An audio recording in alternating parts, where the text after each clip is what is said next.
Argiaren podcastak.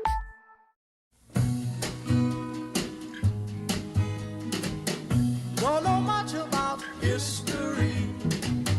Don't know much biology. Don't know much Hau, oroimen histerikoa da.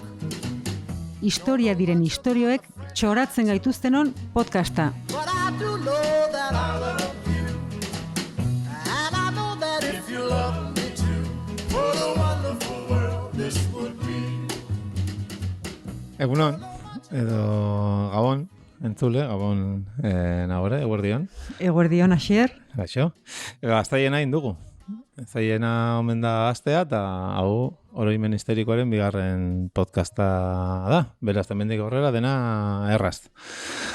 Aurreko astean, Jesukristoren adarreko adarraren prepuzioaz hitz egin genuen, eta bide batez oroitu, podcast hau iVoox, Spotify eta plataforma guztietan entzutea dagoela, baina azte honetan lapurrez hitz egin behar dugu, eta gainera lapurretan, agian lapurrenak diren inguruan. Ez dakit, baino behintzat tradizio handiko lapurretaz hitzingo dugu espolioaz, eta aktualitateko gai bat, etaz 2005 urteko aktualitateko gai bat, eta da Partenoiko marmolak, ez?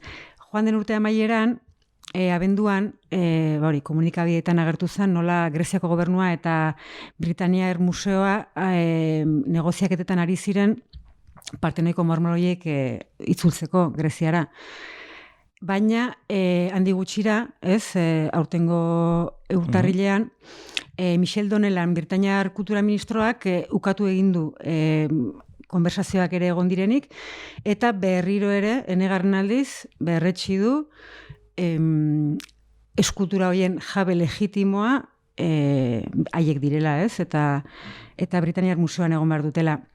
Orduan, nahi bazue, historia pixka bat egingo dugu, eta... Ze Partenoia ezagutzen dugu, milioi selfitan ikusi izan dugu Greziako oporretan, baina eskulturak abian Ez, kondarren geratzen da, baina gutxi. Kontua da, Partenoiarekin batera, duela 2005 urte, Periklesek eskatuta, Partenoia eta inguratzen duten, ez, eta paintzen duten eskulturak egin zitula Fidias maisu handiak eta ezagunak. Guztira, 175 metroko frisoa, eta gero bi frontispizio handi horiek bete zitun. Eta? 75 metro. Ja. Claro, frisoak inguratzen du... Dana. Bai, eraikin guztia. Edo zuen. Ze kontua da, claro, bai denborak, bai elementu naturalek, eta batez ere veneziarrek kalte pixka bat egin diote.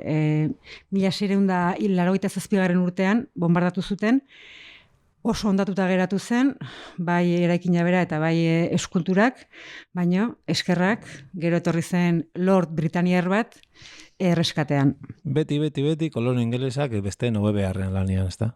Hori da. Eskerrak eman berriko dizkiegu.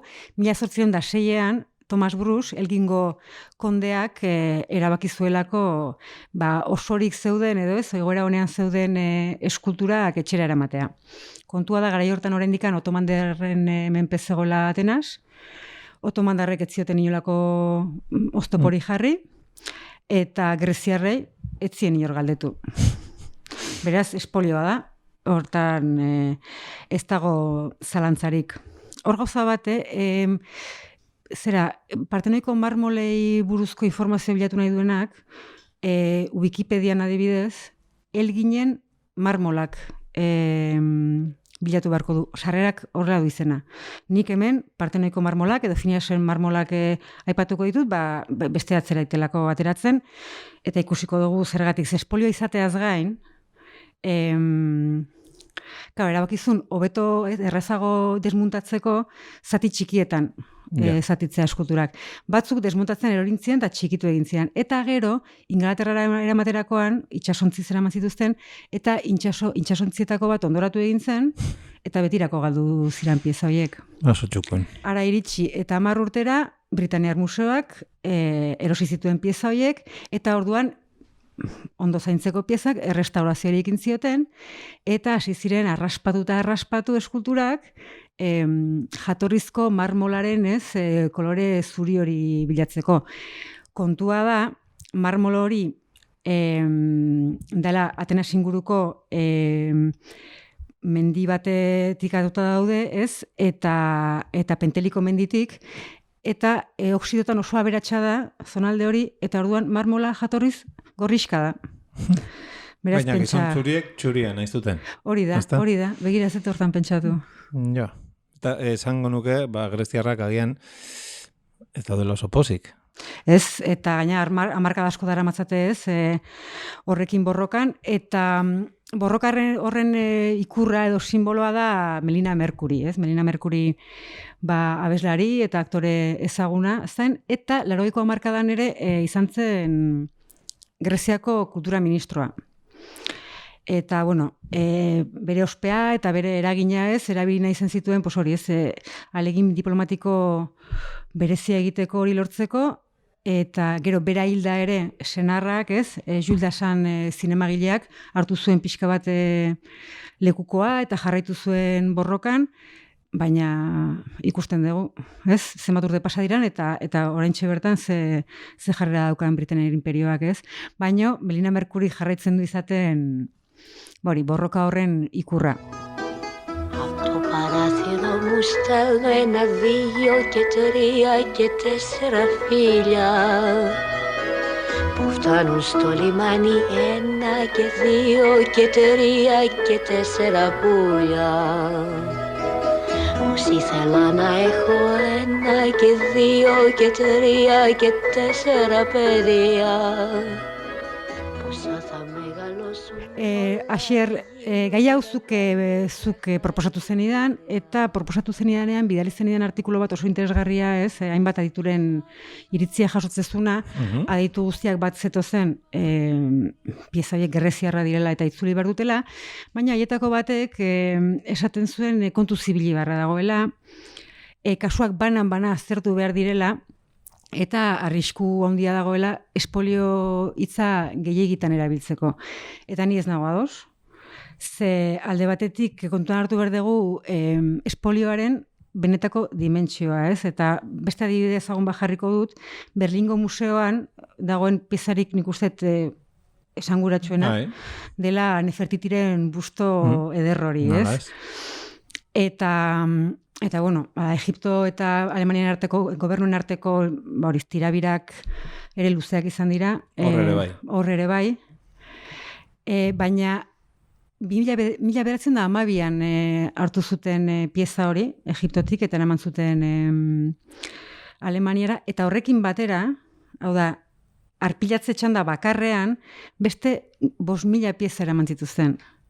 Orduan, badaude, hori ez Partenoiko marmolak, Nefertitiren bustoa, oso kasu mediatikoa dira, ez? Oso simbolikoak dira, baina horrien atzean daude milaka eta milaka artelan eta ez, eta ondare historiko.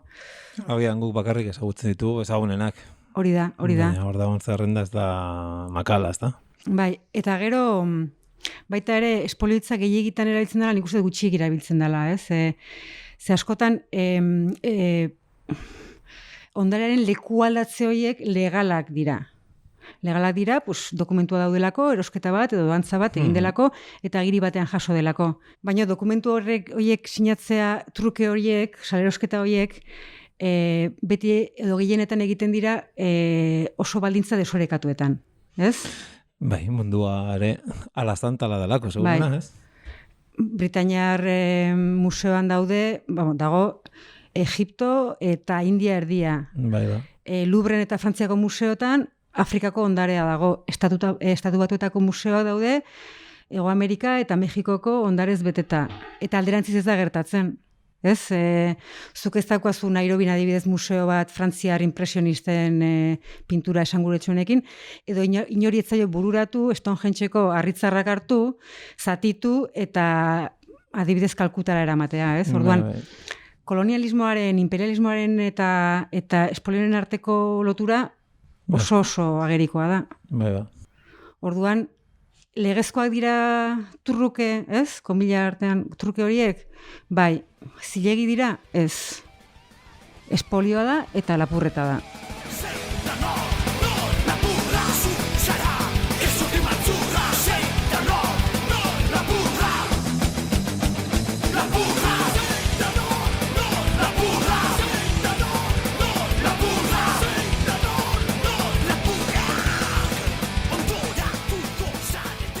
Baina arpiatzea, lapurreta eta finean gizontzuriak hasta lilunekoei lapurtzea ez da hain kontu zarra, ez da? Ezaguna egiten zaigu. Gaur, nunbaite munduan espoliatzen ari dira, hortaran zalantzarik ez dago, eta oso adibideneko berria dauzkagu, adibidez Afganistango gerran, edo Siriako gerran, urte batzu geroago, ikusi dugu komunikabide guztietan talibanek nola suntsitzen zuten ondarea, Kabulgo museoa, edo Palmirako tenpluak, baina ikusi ez duguna da, ondarearen parte bat suntsitu bai, baina beste parte bat desagertu egiten dela. Kasualitatea. Bai, eta gerora, agian desagertutako pieza batzuk agertzen direla... Afganistanen ez zain zuzen ere, adibidez, Estatu Batuetako museo batean. Eta museo batean agertzen diren bitartean, gaitzerdi, ze bestela esan nahi du, edo espekulazioan, bilduma pribatutan galduta geratzen direla, ez? Eta azkenian, hoie dira, legezkanpoko arte merkatariak. Eta etzaiela nahi falta, eta etzaile faltako. Bazte gaizki dena, ez da, nagore, ze mundua petrala dela badakigu. Baina egongo aldaba, bere ondarea zertxo bat zikiera badare, berreskuratzen edo ekartzen saiatzen denik, ez? Bai, gaina podcast hau tonu baikorrean bukatu nahiko nuke, bai, Eta hor bi kasu jarriko ditut, bat Mexiko, ze agian Egipto eta Grezia dira, kasu ezagunenak, baina munduko ondare espoliatunetakoa Mexiko da.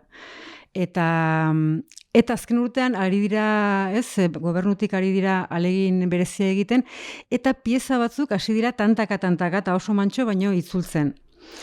Eta beste adibidea da kontrakoa, hau da, Mexikoren espoliatzaile nagusia Estatu Batuak dira, eta Washingtongo Smithsonian museoa ari da pixkanaka jarrera aldatzen, eta oraintxe bertan Beningo 29 brontze itzuli ditu Afrikara, eta orduan ez gara emozionatuko, ez? Baina behintzat hori, bidea pixka bat badirudi aldatzen ari dela, eta albaldin bada, harinago egiten baldin badute, hobeto. Kontutan hartzen baldin badugu, aipatu duzuna, dela Alemaniarrek egun bakar batean 5.000 pieza eraman zituztela, edo bidei bakar batean, eta orain keinu gisa 29 itzuli Estatu Batu horrek, zenbat 1.000 urte gehiago behar du justizia etortzeko, ez? Bai, baina, tonu baikorrean bukatu nahi genuen, baina ezin dut. Ez diatu duzten. Britainiar imperioak ez dituzten.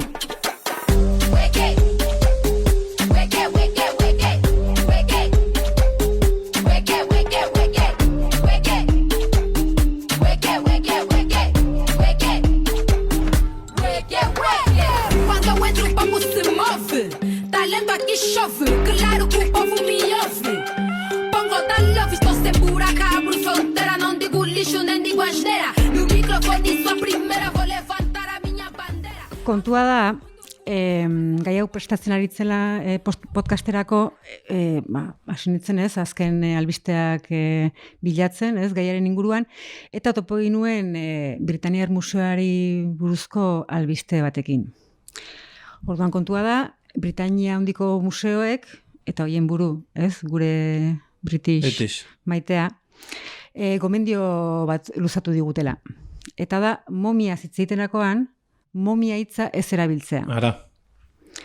Ez dute debekatu, eskerrak, baina hobesten dute pertsona momifikatu edo arrasto momifikatu erabiltzea. Arrasto momifikatua. Bai, hori askoz respetuzkoa delako. Eta hortarako hainbat arrazoi eman dituzte, ez? Batetik, hori ez, nolabait ere, garai batean bizirik egon ziren pertsona horiek deshumanizatzea, ez? Gizatasuna kentzea omen da, momia deitzea. Ara. Gainera, badago orain fikziozko munstro bat, momia dena, ez? Eta hori ere... Hollywoode pizkatu usteatu duna, bai? Bai, baina adi, Britainiar Museoak gomendatzen digu momia hitza ez erabiltzea, kutsu kolonialista omen daukalako. Kolonialistek, kolonialismoa inguruko, irizpideak ematen. Hori da, daukate areto erraldoi bat museoan momiez beteta, biltegietan ehunka momia dituzte, eta horrek ez dauka nonbait, kutsu kolonialistarik, edo zera, partenoiko marmolekin egiten ari direnak, ere hori ez da kolonialismoa. Hizkuntza zitzaitea erreza da, baina diruaz edo ondareaz, kasontan, azkenean dirua da. Erakarpen turistikoa, talakoak hori jagian ezen beste. Hori da. Hitz aldatzea. Hori pertsona mumifikatuak, Adi, menik aurrera horrela erabili beharko dugu. Bekain, hurrengo astean egongo, gara? Hori da. Bueno, hala, pertsona mumifikatu guztiei eta beste guztiei ere, agurta... Eta ez lapurtu. Mesedez. Argiaren podcastak. Podcast hau libre eta doan zabaldezakegu Argiaren komunitatea osatzen duten milaka lagunek proiektua diruz babesten dutelako. Zuk ere kazetaritza independentea bultzatu nahi baduzu, egin zaitez Argiako kide.